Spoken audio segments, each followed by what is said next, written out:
How is it going, everybody? I am Donut. This is, of course, a Black Lives Matter, All Cops Are Bastards, and trans rights supporting channel. If you don't like that, get the fuck out of here. This is Season 3, Episode 18.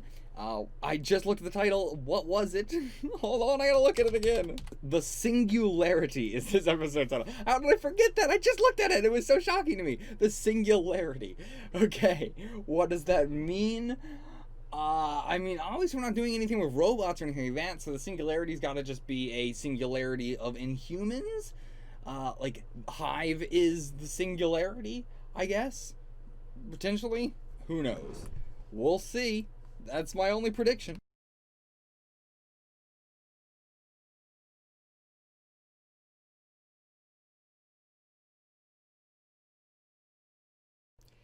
So, no, base not destroyed. Not even close to destroyed.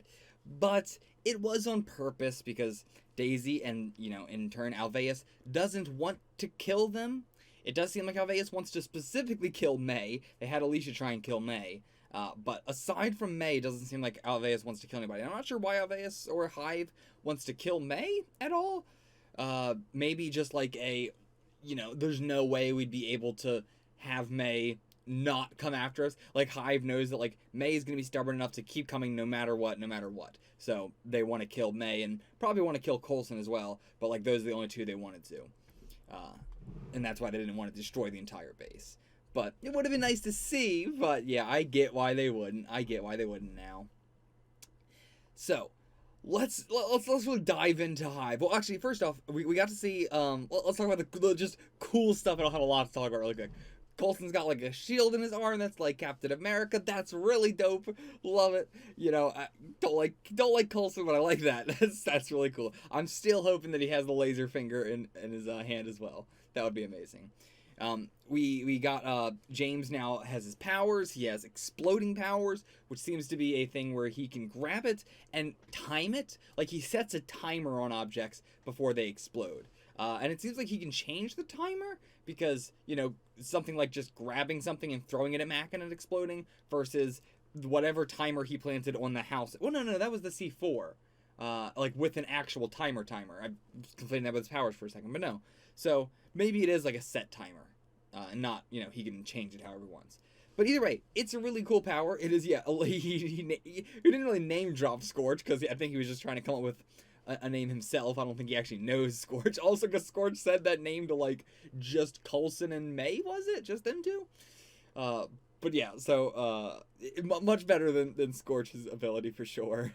Which, ever since someone pointed out to me, I can't stop laughing about the fact that, yeah, if Scorch just waited a while, his blood cells would have regenerated and he would have been fine. But, no, like, he didn't understand the science behind it. And to be fair, I didn't understand the science behind it either. But, I'm not sure if I would immediately kill myself like that. Basically what he did. But yeah, James's power, really cool. Looking forward to it. And we got to see that Alveus can instantly get people, like, get their powers under control, which again leads more credence into the whole thing of the bad Inhumans are only the ones who are going through Terrigenesis without somebody to help them through it, without people that actually care about them. We went, James, he gave us the ball, which is the activation for this other thing, which looks like a fucking, suit charging station in Half-Life. I don't even know what the hell this thing is, but it's whatever can kill him, whatever that means. I don't know if it's gonna fucking suck up the just squid things inside there, or if it's gonna just, I mean, like, also, what is it, the squid thing? Like, is that, the sort of, like, transformation sort of thing, like, transformation where they transform once and then stay in that, like Reyna, or, like Lash now. Which, again, where the fuck is Lash? We saw Lash transform and we just haven't seen anything from him since. We have no idea what they've done with Lash. What was I saying? That, yeah, I don't know what this ball thing could do. I don't know if the squid thing, is that just a bunch of parasites put together, or is that actually his appearance, or did he have the appearance of a person? We don't know about that yet. There's still so much we don't know about him, and we only have one more episode before Civil War. I don't know what the hell we're gonna do. We got one more episode before Civil War. What the fuck how are we gonna, man, I don't know. I don't know if we're going to settle this all before then or not. Because if we don't settle it before then, that's going to be wickedy wild that this shit's going on during the movie. But, yeah, really, really like James. Like, he, you know, as I said, there was not much characters that I am liking right now in Agents of S.H.I.E.L.D., but it's always the new characters get introduced that I like. James, I'm really into right now. Hopefully he doesn't join S.H.I.E.L.D. or anything like that. Cannot imagine he would, but he's probably either going to die or just be written out of the show, so. Alright, let's talk about the big stuff. I gotta give them props on how they're handling Hive. Because I've seen this sort of thing in so many other stuff. It's a big trope. You know, the hive mind trope is a huge trope in general. And so in most series, when they try and do the trope of making the audience believe that the hive mind isn't evil, which again, 99% of the time, you're immediately like, who would believe this? Like, this is so obvious they're trying to make me believe this isn't evil, but there's so many things I can point to of this hive mind being evil, or, you know, various things like that, or like just being able to obviously see why it doesn't work. But yeah, I really give Agents of S.H.I.E.L.D. a lot of props for this, because I might be on board for this hive mind. I don't know. There's nothing I can think of why I wouldn't want to. From the perspective of the Inhumans. From the perspective of an audience member, we have him killing the 5 innocent humans. And I don't know what the point of that was. The point of, you know, killing people was to gain his body back. But what was the point of killing 5 innocent people specifically? And it was specifically innocent people. What was the point of that? Aside from that, though, I don't see any real issue with him. He's, you know, the only other people he's killed have been rich people, so don't fucking care there. Yeah, I don't really, so, not from a viewer's perspective, but from if I was just an Inhuman in the world, and he came up to me and was saying all this shit, I would be, like, even if he didn't mind wash me, you know, I would, or brainwash me, I would totally be up for it, I think. Like, it's a big gay hive mind with free healthcare, a town to ourselves, and I'm high 24/7, like, sign me the fuck up, that sounds amazing. They're really making this hive mind out to be, like, the best thing ever. Like, there's from how Alveus and Hive talk about it, it seems fantastic. There's been so much that I have assumed because of just tropey stuff in general with this kind of stuff. Like, I just assumed he wanted to kill all humans because I thought that he had said something like that, but maybe I was wrong, or maybe I was just implying that. I don't exactly remember. And again, I'm saying I might be on board for this hive mind because we need to see the full extent of it first. I want to really see what his actual goals are, and it's always what I keep bringing up, but it's always what I gotta say. There's so many of the villains where I'm like, I might be on board for this person, but I don't know what their full goal is, and then by the end I'm like, okay, yeah, they're a shitty person, they're a terrible fucking person. But I do like that, just how the MCU in general can drag me along with that sort of thing. Like, Fisk was the same way, Cottonmouth was the same way. Both of them, I was also like, you know, maybe these guys are, you know, better than the hero team, but no, in the end, never are. Yeah, so I get why, you know, we haven't seen it yet, but I get why some Inhumans would just willingly join him. I doubt he would let them. He'd probably just want to control them all. Because we know it's not control. He isn't controlling them. He is just enhancing the senses that they already have and not letting them feel bad emotions. Which, again, totally fine by me. I would love it if I could just hang around in a town where I can't be depressed. That'd be dope. That'd be so dope. And man, I honestly cannot believe that I spent half this episode talking about how much I love the idea of transhumanism, specifically as the next step for evolution, and that the only thing stopping us from actually achieving that is the money barrier, which Alveus is fixing. Like, just cyborg me up, baby! Fuck this worthless me sack. I am totally on board for this hive mind as it is right now. Now, again, who knows? We gotta really see what if, you know, he doesn't seem like he wants to kill all Inhumans. When he said that, like, you know, he wanted to make it a planet for Inhuman, and I think a lot of the reason why I think he wanted to kill all humans was just because he was killing so many, you know, he'll kill those 5 humans, and then he talked about making a world for Inhumans, and so I assumed that he wanted to kill all humans, but no, it seems like he really just wants to, you know, either make all humans Inhumans, or also make all humans just transhuman in general. And, like, yeah, Absolutely. We should 100% be doing that. The next step of human evolution is transhumanism. Absolutely. I cannot imagine that there is a single person on the planet who would not benefit from transhumanism. Like, who could. There's nobody. Because even if you're like the most physically fit person on the planet, transhumanism is still going to make you better. It's still going to make you better.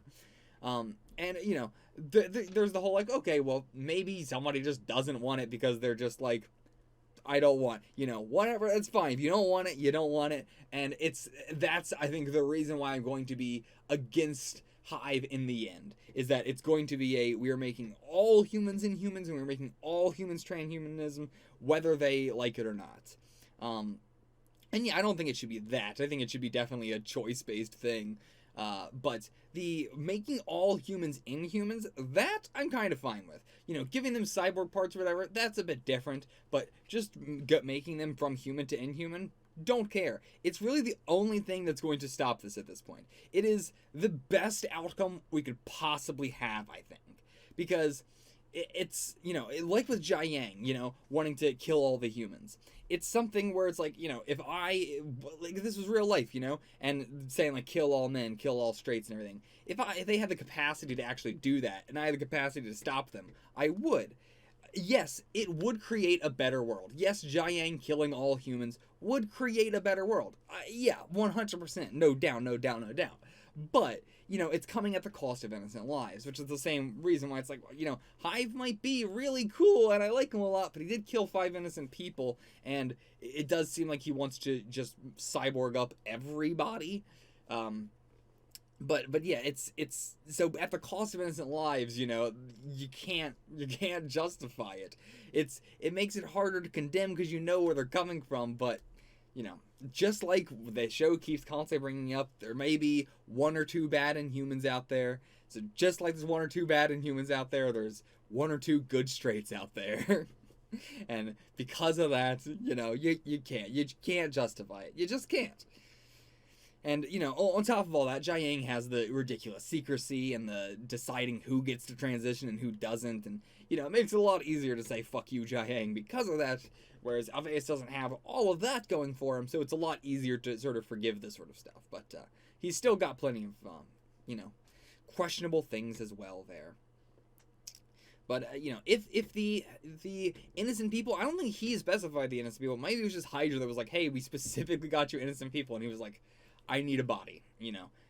And he knows that their memories stick with him, so in his mind, it's not like they're dying at all, like the Travelers as well. He doesn't consider them dying, which is tough, right? Because it's like, you know, logically, they are. Even if you consider the, like, well, if they have the memories, you know, it's all these memories mixed together, so it's not them as a person. But he doesn't think he's doing anything wrong, because he does just think that he's, you know, that they're not dying. It's the ignorance, right? And how would you, is it even ignorance if we told him and he wouldn't believe it? Like, that's not ignorance, that's just stubbornness in his own beliefs. But it's weird. It's a weird thing to condemn him for if he doesn't think that they're dying, and it's hard to say that they are dying when it's so close to them not being dead. It's a sliver of a difference that makes them not dead, or I mean that makes them not living. So it is hard to talk about, but and I think that's fascinating. I think Hive is again the most fascinating villain we've had so far. Well, Hive and like Malik specifically, it's very hard for me to differentiate between the two, but their storyline together is so fascinating to me.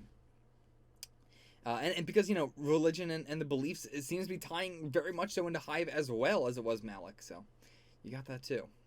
But yeah, as we have seen in the MCU, if this was like the actual real world, it might be a little bit different. But in the MCU, at least, we have been shown that all the hate groups that hate Inhumans or just hate powered people in general are all, like, 99% of the people in those groups are, I want to be an Inhuman, or I want powers and all that. It's all jealousy. So making everybody in the world an Inhuman probably, you know, it would just solve the situation. It doesn't seem like there is anybody in the MCU who doesn't want to become an Inhuman besides Hunter and Bobby, I think, were the only two that we've seen in the entire universe of the MCU who have specifically stated that they would not want to be an Inhuman.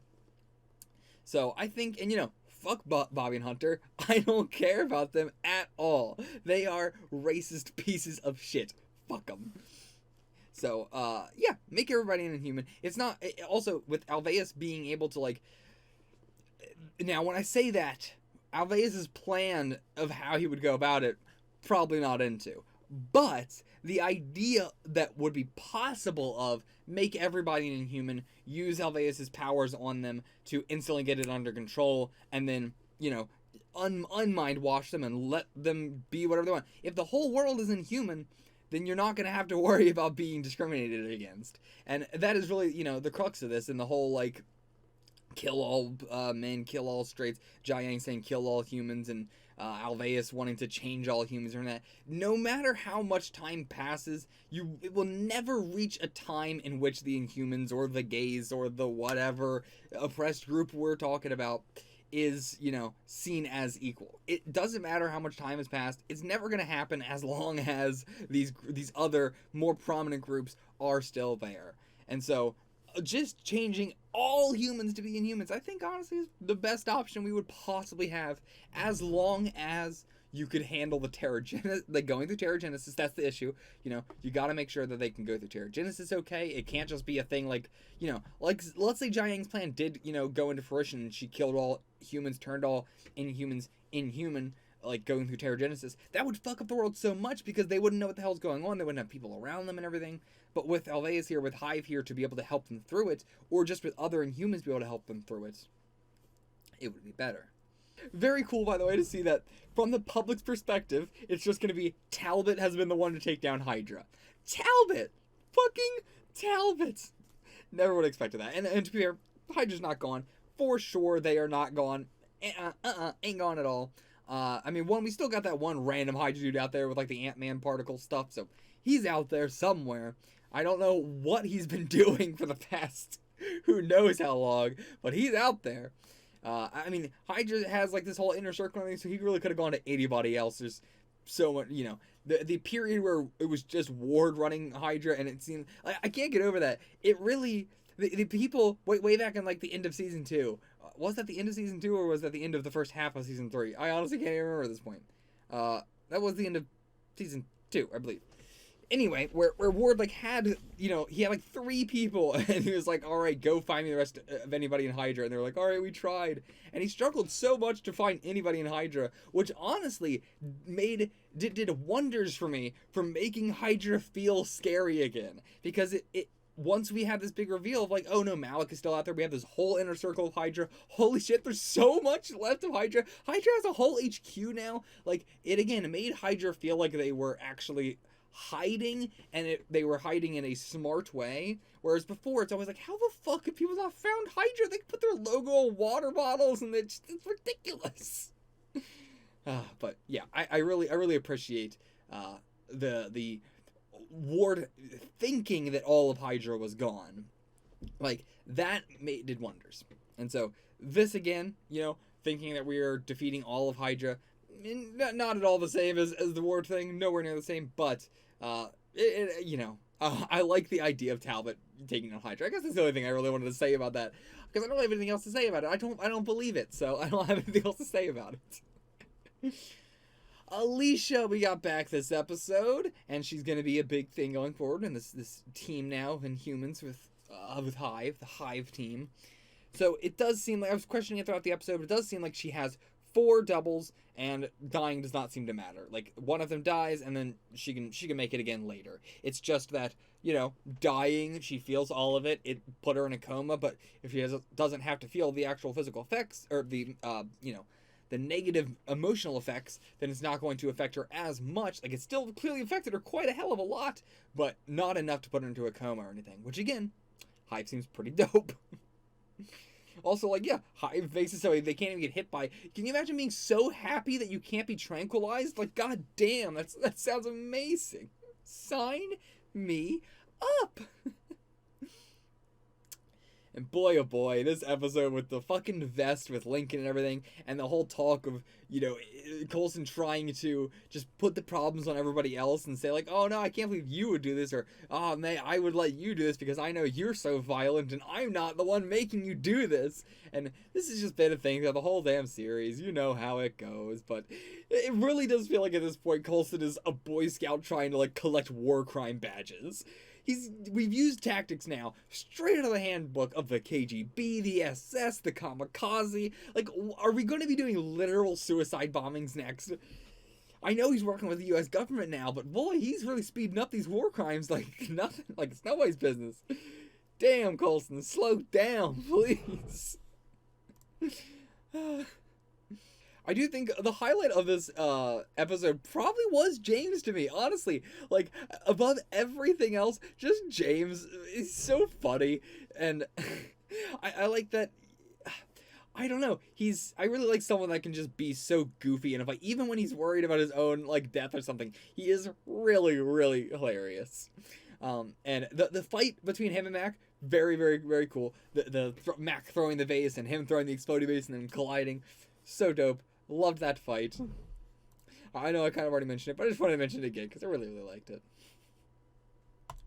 Also, it was the most Agents of S.H.I.E.L.D. thing I've ever seen to bring up the abolishment of gatherings under communism in Romania, despite the fact that the prevention of large gatherings is literally what the police were designed to do. Like, that is what the police were created to do, prevent large gatherings. And, not to mention the fact that prevention of large gatherings is still in occurrence in Romania, around the world, because we live in a fucking dystopian nightmare.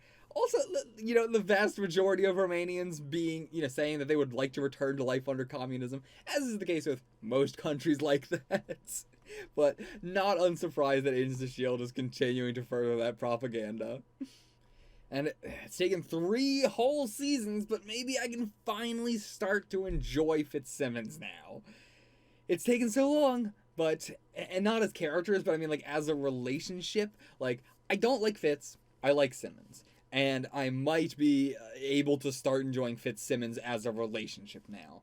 But, yeah, it's weird to talk about it that way, but it is true. I don't like Fitz, but I am kind of okay with him as, like, a relationship. It's just, like, a cutesy thing or whatever. I don't think I'm going to be able to care about the drama of the relationship, but the cutesy stuff I'll be able to at least go, aw. And is that not all I can ask at this point? Really enjoyed seeing Radcliffe say that S.H.I.E.L.D. is Hydra, by the way. Always going to appreciate any character saying that. And, yeah, I'm just very excited to see where we're going with Radcliffe specifically, because I'm very into this transhuman stuff, as I said. The only thing that has been stopping it has been the money barrier, and we fixed that, so it's just, I don't know, man. I'm excited to see where we're going right now. This Hive is dope. As I said, it's just a big gay hive mind. It's all got their own town with free healthcare, and they're high 24/7. It's fun. It sounds great. It sounds like they're living the life. But man, all right, 1 episode till Civil War. I am so excited. It's honestly gonna be such a insane reaction, because I never would, when I started this whole watching all the MCU, I never would have imagined that I would be watching Civil War during a Civil War. But here we are, so it's gonna be interesting.